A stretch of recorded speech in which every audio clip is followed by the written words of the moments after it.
Imagine stepping onto a football pitch, looking across the halfway line and realizing there is absolutely nobody there. No defenders, no midfielders, not even a goalkeeper. Just 90 yards of empty green grass. Most people would assume the game is cancelled. But on November 21, 1973, 11 men in red jerseys lined up, waited for the referee to blow his whistle, and actually started playing against thin air. What followed was 30 seconds of pure madness.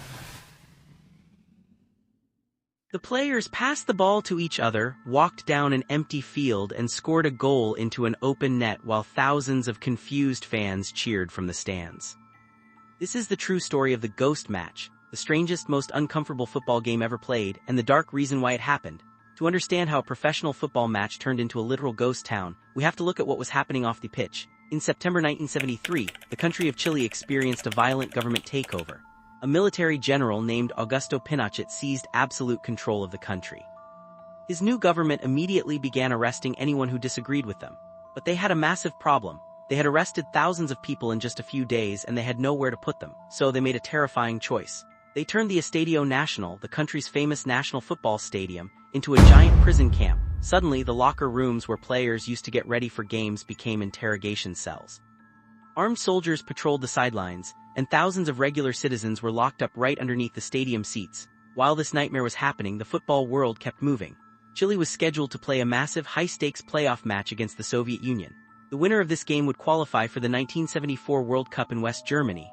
The first leg of the match was played in Moscow, and it ended in a 0-0 tie. That meant everything came down to the final game in Chile, inside that exact same national stadium. When the Soviet Union found out that Chile wanted to play the match inside a literal prison camp, they were horrified. They immediately complained to FIFA, the organization that runs world football. The Soviets said they refused to step foot on a pitch that was stained with blood, and they asked FIFA to move the game to a safe, neutral country. FIFA decided to send 2 inspectors to Chile to check out the stadium. But the Chilean military was smart. Before the inspectors arrived, they hid thousands of prisoners deep inside the tunnels where no one could see them. The inspectors walked onto the field, looked at the grass, and basically said, "Looks great to us." They told the Soviet Union that if they didn't show up to Chile, they would be disqualified. The Soviet Union stood their ground.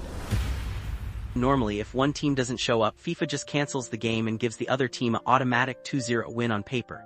It happens quietly and everybody moves on, but Chile's military dictator didn't want a quiet win on paper. He wanted a show. He wanted to prove to the entire world that Chile was peaceful, safe, and normal.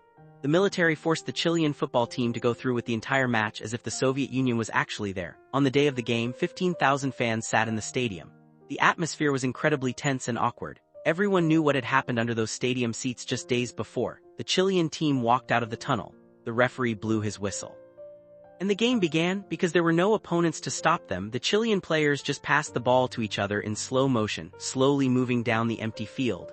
The players themselves were mentally exhausted and uncomfortable. Some of them secretly hated the new government, but they were too terrified to speak out. Finally, the ball was passed to the team captain, Francisco Valdez.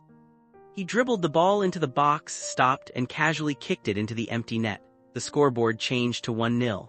The crowd gave a small, hollow cheer, but here is the funniest, most absurd part. Because there was no opposing team to bring the ball back to the center circle and restart the game, the match legally couldn't continue. The referee blew his whistle to end the game after exactly 30 seconds. Chile technically won and qualified for the World Cup, where they were knocked out in the very first round. The Soviet Union was banned from the tournament completely. Decades later, the ghost match remains a warning. It is a story about what happens when the game we love gets entirely hijacked by politics and power, resulting in a match where a team scored the easiest goal in history, but the sport lost its soul.